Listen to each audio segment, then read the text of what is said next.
সবাইকে স্বাগত দীপ্ত সন্ধ্যার সংবাদে, সাথে রয়েছে দোলা ডলরে। শুরুতেই জানাবো সংবাদ শিরোনাম। 24 ঘন্টায় হাম ও উপসর্গে আরো 12 শিশুর প্রাণহানি, 2 মাসে মৃত্যু ছাড়ালো 450। বৃষ্টি ও ঈদুল আজহার প্রভাব, রাজধানীর বাজারে বেড়েছে সবজি সহ বেশ কিছু নিত্যপণ্যের দাম। 2 দিনের চীন সফর শেষে দেশের পথে মার্কিন প্রেসিডেন্ট ট্রাম্প, ইরান যুদ্ধ বন্ধের আহ্বান শির।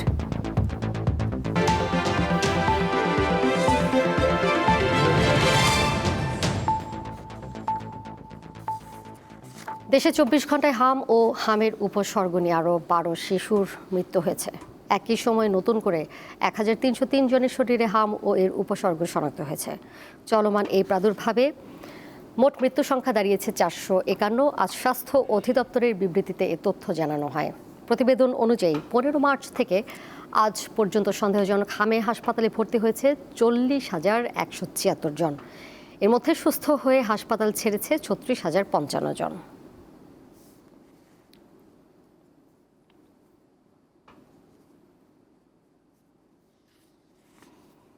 বৃষ্টি আর আসন্ন ঈদুল আজহার প্রভাব পড়তে শুরু করেছে রাজধানীর বাজারে। বেড়েছে সবজি, পেঁয়াজ, আদা, রসুন ও কাঁচামরিচের দাম। মাছের বাজারেও স্বস্তি নেই ক্রেতাদের। বৃষ্টির প্রভাব পড়েছে রাজধানীর বাজারে। প্রায় সব ধরনের সবজির দাম বেড়ে বিক্রি হচ্ছে 80 টাকার উপরে। বাজার ঘুরে দেখা গেছে বরবটি 100 টাকা, বেগুন 80 থেকে 100 টাকা, কাকরোল 80, চিচিঙ্গা 80 ও করলা বিক্রি হচ্ছে 80 টাকায়। সাধ্যের মধ্যে থাকা পেঁপের দামও ছাড়িয়েছে প্রতি কেজি 100 টাকা। অনেক ধরনের সবজি কিনেছি, তো সবগুলোর দাম 70 থেকে 80 টাকা এরকম, বা 100 টাকারও আছে বেশ কয়েকটা। এই সময়টাতে আসলে সবজির দাম একটু কম হওয়ার দরকার ছিল, কিন্তু আসলে কম না, অনেক বেশি মনে হচ্ছে। 500 জন মরিচের ক্ষেত থেকে 200 জন ডুবে আছে, নষ্ট হয়ে গেছে, পানির নিচে যায়। এখানে আমদানি কম, দাম বেড়ে গেছে। 1 কেজি 20 টাকা বাড়ছে, আগে 80 টাকা 60 টাকা ছিল, এখন 100 120।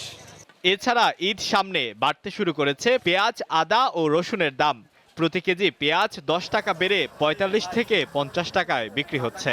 পেঁয়াজ কালকে কিনছে 40 টাকা করে, আজকে 45 টাকা। 45, 50, 60 চলে। যাদের থেকে নিয়ে পড়তেছে, আজকে কেজিতে 5 টাকা পড়ছে।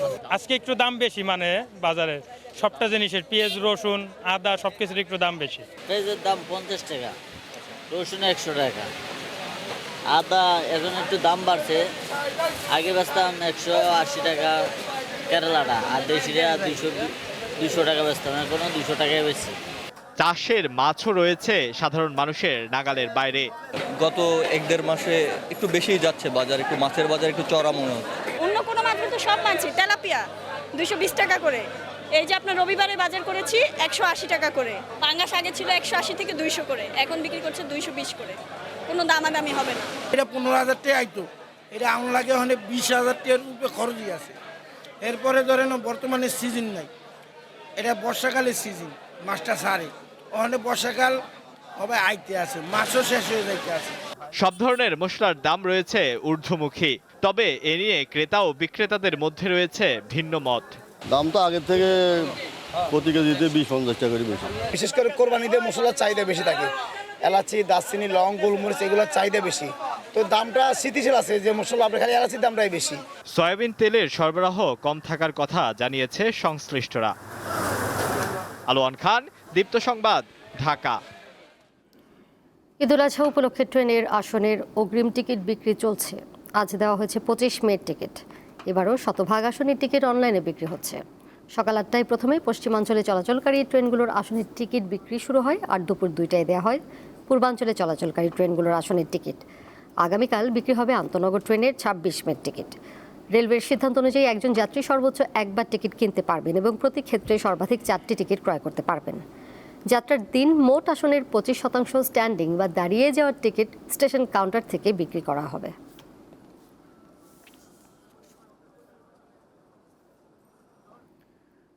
বাংলাদেশ ও যুক্তরাষ্ট্র আনুষ্ঠানিকভাবে জ্বালানি খাতে কৌশলগত সহযোগিতার একটি সমঝোতা স্মারক বা MOU সই করেছে। ওয়াশিংটনে স্থানীয় সময়ে বৃহস্পতিবার সকালে যুক্তরাষ্ট্রের পক্ষে জ্বালানি সেক্রেটারি ক্রিস রাইট এবং বাংলাদেশের পক্ষে পররাষ্ট্রমন্ত্রী খলিলুর রহমান এতে সই করেন। এই সমঝোতা স্মারকটি সাশ্রয়ী মূল্য ও সরবরাহ শৃঙ্খলের স্থায়িত্বের উপর ভিত্তি করে জ্বালানি উৎসের বিকল্পগুলোকে বৈচিত্র্যময় করার মাধ্যমে বাংলাদেশের দীর্ঘমেয়াদী জ্বালানি নিরাপত্তা বৃদ্ধির প্রচেষ্টায় অবদান রাখবে। সেই সঙ্গে বাংলাদেশকে সাশ্রয়ী মূল্যে এলএনজি, এলপিজি ও অন্যান্য জ্বালানি পণ্য আমদানি করতে সহায়তা করবে যুক্তরাষ্ট্র।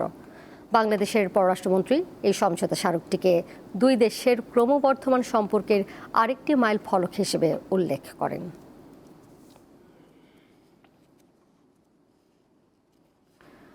চাকরি ফিরে পাওয়ার দাবিতে রাজধানীর শাহবাগে মানববন্ধন করেছেন বিডিআরের সাবেক সদস্যরা।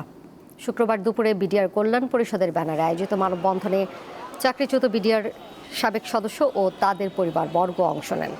এ সময় অভিযোগ করেন, অন্তর্বর্তী সরকার তাদের চাকরিতে পুনর্বহালের আশ্বাস দিলেও তা বাস্তবায়ন করা হয়নি। বর্তমান সরকার চাকরি ফিরিয়ে দেবে বলে আশা প্রকাশ করেন তারা। যাদেরকে চাকরিচ্যুত করা হয়েছে তাদেরকে দ্রুত চাকরিতে পুনর্বহাল করে তাদের সকল প্রকার ক্ষতিপূরণ সহ সুযোগ সুবিধা ফেরত দিতে হবে। এবং বিডিআরের দাবি মেনে নেওয়া না হলে আমরা সুশৃঙ্খল বাহিনীর লোক ছিলাম, সুশৃঙ্খল থেকেই বাংলাদেশের আপামর জনগণকে নিয়ে আমরা রাজপথে নামবো। নতুন পরিকল্পনাকারী হিসাবে যাদের নাম এসেছে তাদের সবাইকে বিচারের আওতায় এনে তাদের দৃষ্টান্তমূলক শাস্তি নিশ্চিত করতে হবে। সরকার গঠনের পর আগামীকাল প্রথমবার চাঁদপুর সফরে যাচ্ছেন প্রধানমন্ত্রী তারেক রহমান। সফরের উল্লেখযোগ্য কর্মসূচির মধ্যে রয়েছে খাল পুনঃখনন কার্যক্রম পরিদর্শন, ফ্যামিলি কার্ড বিতরণ এবং দলীয় নেতাকর্মীদের সঙ্গে মতবিনিময় সভা। প্রধানমন্ত্রীর সফর কেন্দ্র করে পুরো জেলায় বিরাজ করছে উৎসবমুখর পরিবেশ। এরই মধ্যে জেলা প্রশাসন, আইনশৃঙ্খলা বাহিনী এবং সংশ্লিষ্ট বিভিন্ন দফতরের পক্ষ থেকে নেওয়া হয়েছে প্রস্তুতি। বিএনপি ও সহযোগী সংগঠনের নেতাকর্মীদের মাঝেও বিরাজ করছে উচ্ছ্বাস। দলীয় নেতাকর্মীরা বিভিন্ন সড়ক ও গুরুত্বপূর্ণ স্থানে টাঙিয়েছেন ব্যানার, ফেস্টুন ও বিলবোর্ড।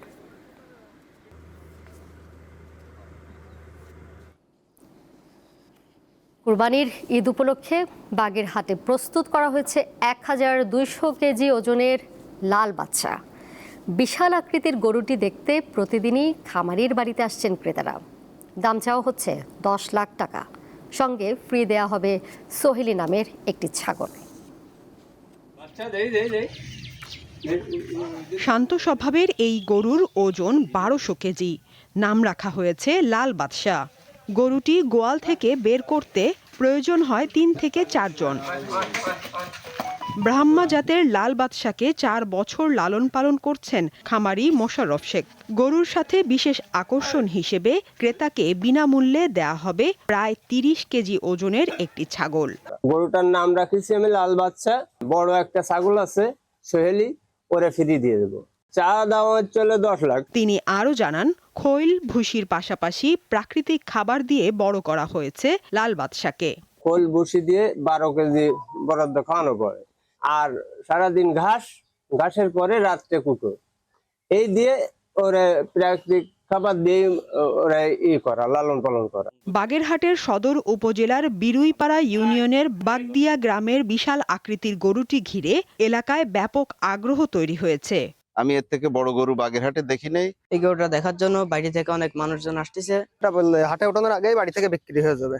এবছর জেলায় 84,967টি গবাদি পশু প্রস্তুত করা হয়েছে। বিপরীতে কোরবানির পশুর চাহিদা রয়েছে 77,889টি। সাদিয়া চৌধুরী, দীপ্ত, বার্তাকক্ষ। 2 দিনের চীন সফর শেষে দেশের উদ্দেশ্যে যাত্রা করেছেন মার্কিন প্রেসিডেন্ট ডোনাল্ড ট্রাম্প। যাওয়ার আগে দ্বিতীয় দিনেও চীনের প্রেসিডেন্ট শি জিনপিং এর সাথে বৈঠক করেন তিনি। চীনের রাষ্ট্রীয় গণমাধ্যম সিনহুয়া খবরে বলা হয়েছে, সফরকে খুবই সফল ও চিরস্মরণীয় হিসেবে বর্ণনা করেছেন ট্রাম্প। অন্যদিকে শি জিনপিং এই সফরকে ঐতিহাসিক মাইল ফলক হিসেবে উল্লেখ করেছেন। চলমান ইরান যুদ্ধ সহ তাইওয়ান, দ্বিপাক্ষিক বাণিজ্য, জ্বালানি সংকট নিয়েও আলাপ করেছেন দুই নেতা। ট্রাম্পের সফরে তার সঙ্গে ছিলেন বেশ কিছু ব্যবসায়ী ও প্রতিষ্ঠানের প্রধান নির্বাহী। তবে বিবিসির খবরে বলা হয়েছে, তেমন কোনো বাণিজ্যিক চুক্তি স্বাক্ষর হয়নি দুই দেশের মধ্যে। এদিকে ইরান যুদ্ধ বন্ধে দুই দেশের প্রতি আহ্বান জানিয়েছেন শি জিনপিং।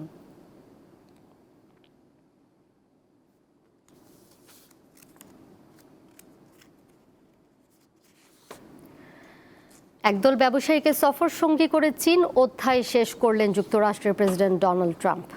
তার এই সফরের অন্যতম উদ্দেশ্য হল মার্কিন ব্যবসায়িক প্রতিষ্ঠানগুলোর জন্য চীনের বাজার উন্মুক্ত করা ও ইরান যুদ্ধের ফলে ক্ষতিগ্রস্ত নিজের জনপ্রিয়তা পুনরুদ্ধার করা। এর আগে 2017 সালে ট্রাম্পের প্রথম মেয়াদে বেজিং সফরের সময়ও কর্পোরেট নেতাদের একটি প্রতিনিধি দল তার সফরসঙ্গী ছিলেন। বাংলায় একটি ছড়া রয়েছে, খোকা যাবে শ্বশুর বাড়ি, সঙ্গে যাবে কে? ঘরে আছে হুলো বিড়াল, কোমর বেঁধেছে। যুক্তরাষ্ট্রের প্রেসিডেন্ট ডোনাল্ড ট্রাম্পের সদ্য সমাপ্ত বহুল আলোচিত চীন সফরে হুলো বিড়ালের মধ্যে বেশিরভাগই বিশ্বের অন্যতম শীর্ষ ধনকুবের। নামগুলি বলি এবারে। সেমিকন্ডাক্টর কোম্পানি এনভিডিয়ার জেনসেন হুয়াং, অ্যাপলের টিম কুক, টেসলা ও স্পেস এক্সের ইলন মাস্ক, ব্ল্যাক রকের ল্যারি ফিঙ্ক, আছেন Meta, Visa, JP Morgan, Boeing, Cargill সহ আরও কয়েকটি প্রতিষ্ঠানের শীর্ষ নির্বাহীরা। প্রযুক্তি, সামাজিক যোগাযোগ মাধ্যম, ভোক্তা পণ্য, চিপ শিল্প ও উৎপাদন খাতে মার্কিন ব্যবসার প্রতিনিধিত্ব করছেন তারা। জেনসেন হুয়াংয়ের এনভিডিয়ার উন্নত চিপ, কৃত্রিম বুদ্ধিমত্তা বা এআই খাতের প্রাণ। বর্তমানে যুক্তরাষ্ট্র চীনের প্রতিযোগিতার কেন্দ্রবিন্দুতে আছে এই চিপ। চীনের কাছে এই চিপ রপ্তানি সীমিত করেছে যুক্তরাষ্ট্র, ফলে চীন নিজেই এই প্রযুক্তি বিকাশের চেষ্টা করছে। অনেকটা সফল হয়েছে তারা। ট্রাম্পের সাথে আরও আছেন মেটার প্রেসিডেন্ট ও vice chairman Dina Powell McCormick, বোয়িংয়ের প্রেসিডেন্ট ও প্রধান নির্বাহী কেলি আর্টবার্গ, ভিসার প্রধান নির্বাহী রায়ান ম্যাকইনার্নি, ব্ল্যাকস্টোনের প্রধান নির্বাহী স্টিফেন শোয়ার্জম্যান, কার্গিলের প্রধান নির্বাহী ও চেয়ারম্যান ব্রায়ান সাইক্স, সিটির প্রধান নির্বাহী জেন ফ্রেজার, কোহেরেন্টের প্রধান নির্বাহী জিম অ্যান্ডারসন, জিই অ্যারোস্পেসের প্রধান নির্বাহী হেনরি লরেন্স কাল্প, গোল্ডম্যান সাকসের প্রধান নির্বাহী ডেভিড সলোমন, ইলুমিনার প্রধান নির্বাহী জ্যাকব থেইসেন এবং মাস্টার কার্ডের প্রেসিডেন্ট মাইকেল মিবাক। 2017 সালে প্রথম মেয়াদে বেইজিং সফরের সময় ব্যবসায়ী নেতাদের একটি প্রতিনিধি দল সফরসঙ্গী ছিল। সে সময় দুই দেশের কোম্পানিগুলোর মধ্যে 250 বিলিয়ন বা 25,000 কোটি ডলারের বেশি বাণিজ্য ও বিনিয়োগ চুক্তি সই হয়েছিল। সাইফুর রহমান শিশির, দীপ্ত বার্তাকক্ষ। কিউবার সাবেক প্রেসিডেন্ট ও ফিদেল কাস্ট্রোর ভাই রাউল কাস্ট্রোর বিরুদ্ধে আনুষ্ঠানিকভাবে অভিযোগ গঠনের পরিকল্পনা করছে যুক্তরাষ্ট্র। স্থানীয় সময় বৃহস্পতিবার রাতে যুক্তরাষ্ট্রের বিচার বিভাগের একজন কর্মকর্তা এ তথ্য জানান। তবে রাউল কাস্ট্রোর বিরুদ্ধে ঠিক কবে অভিযোগ গঠন করা হবে তা নিশ্চিত হওয়া যায়নি, কারণ এ পদক্ষেপ গ্রহণে একজন গ্র্যান্ড জুরির অনুমোদন প্রয়োজন হবে। 94 বছর বয়সী কিউবার সাবেক প্রেসিডেন্ট রাউল কাস্ট্রোর বিরুদ্ধে উড়োজাহাজ ভূপাতিত করার একটি ঘটনার সঙ্গে সম্পর্কিত অভিযোগ আনা হতে পারে।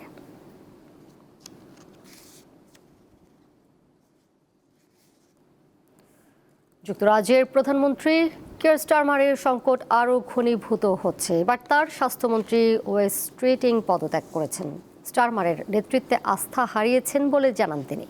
পদত্যাগপত্রে স্ট্রিটিং লেখেন, তিনি স্টারমারের নেতৃত্বে আস্থা হারিয়েছেন, সুতরাং সরকারি পদে থাকা তার জন্য আর সম্মানজনক হবে না এবং নীতিগতভাবেও ঠিক হবে না।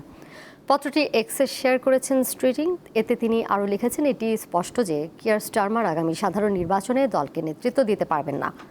ওই স্ট্রিটিং শিগগিরই লেবার পার্টি নেতৃত্বের জন্য স্টারমারকে চ্যালেঞ্জ জানাতে চলেছেন বলে ধারণা করা হচ্ছে।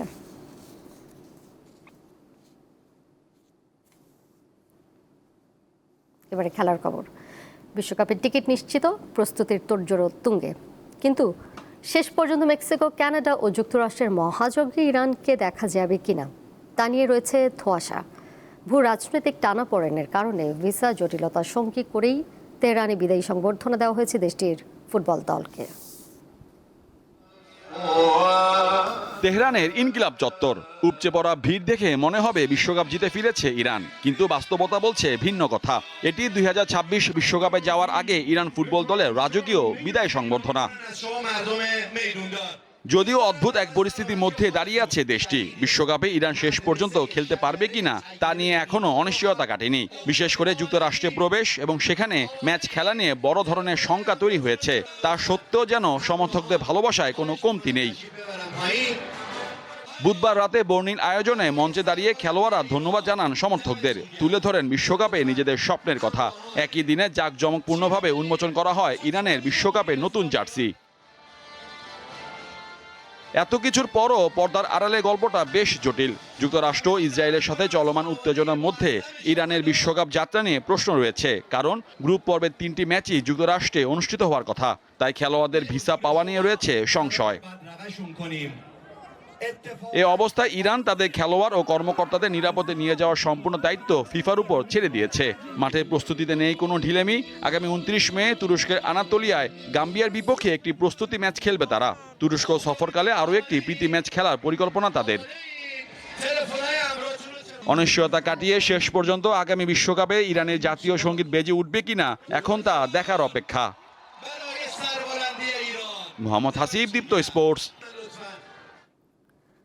আসন্ন ফুটবল বিশ্বকাপের জন্য কিলিয়ান এমবাপ্পে ও ওসমান দেমবেলেকে রেখে 26 সদস্যের চূড়ান্ত দল ঘোষণা করেছে ফ্রান্স। বিশ্বকাপের শিরোপা পুনরুদ্ধারের মিশনে এক ঝাঁক তারকা নিয়ে দল সাজালেও বেশ কিছু বড় নাম বাদ পড়ায় শুরু হয়েছে আলোচনা। এদের মধ্যে সবচেয়ে আলোচিত নাম রিয়াল মাদ্রিদ তারকা কামাভিঙ্গা। এছাড়া চোট আর ফর্মহীনতার কারণে জায়গা হয়নি চেলসি তারকা ক্রিস্টোফার ইনকুনকু এবং আল নাসের তারকা কিংসলে কোম্যান ও হুগো একিতিকের মতো তারকাদের। তবে আক্রমণে বরাবরের মতোই প্রধান ভরসা কিলিয়ান এমবাপ্পে এবং ওসমান দেমবেলে। মাঠ ও রক্ষণ ভাগে অভিজ্ঞদের পাশাপাশি বেশ কয়েকজন তরুণ প্রতিভাকেও সুযোগ দিয়েছেন কোচ দিদিয়ের দেশম।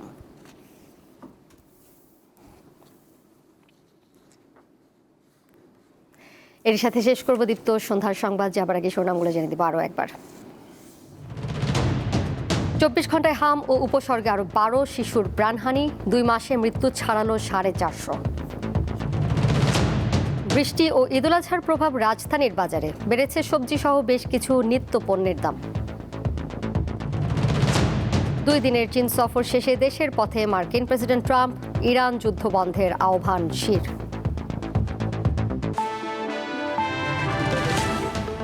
এই ছিল এখনকার মতো। পরের সংবাদ দেখবেন রাত 11টায়।